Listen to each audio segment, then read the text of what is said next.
Welcome back, everyone. All right, so I've shown you how to change the text, and I've shown you how to use variables and what variables are.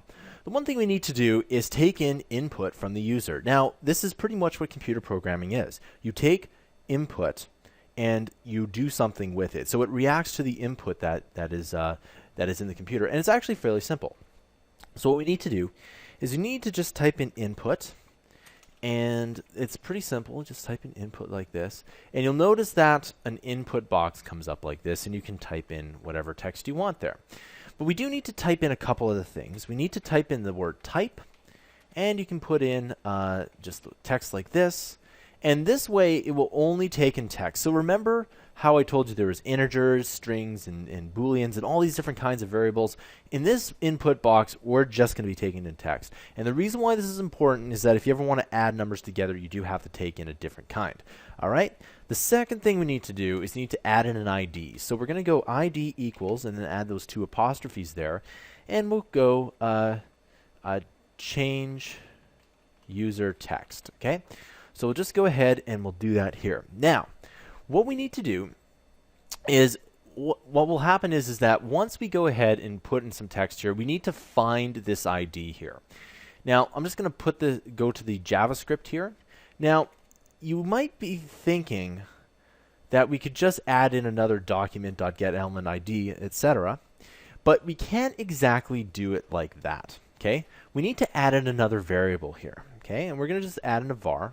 Okay, and we're going to call this change text, and then we're going to call this variable. Just like this.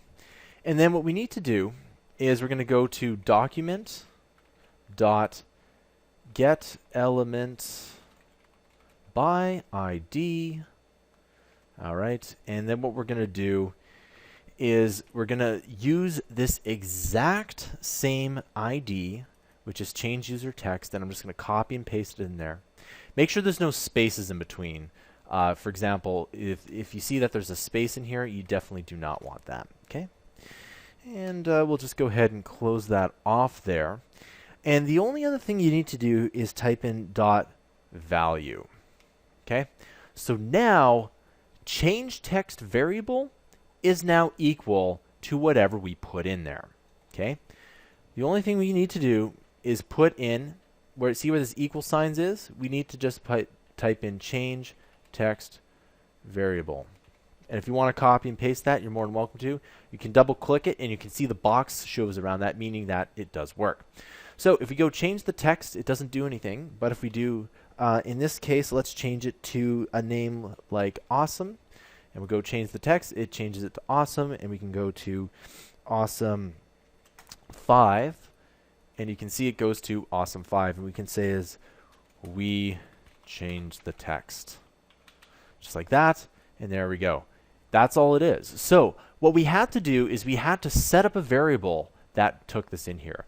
Now, I'll talk a little bit about this in the next tutorial, but you'll notice that the variable is inside the function and not outside. All right? I'll talk about that in the next tutorial. I'll see you guys next time.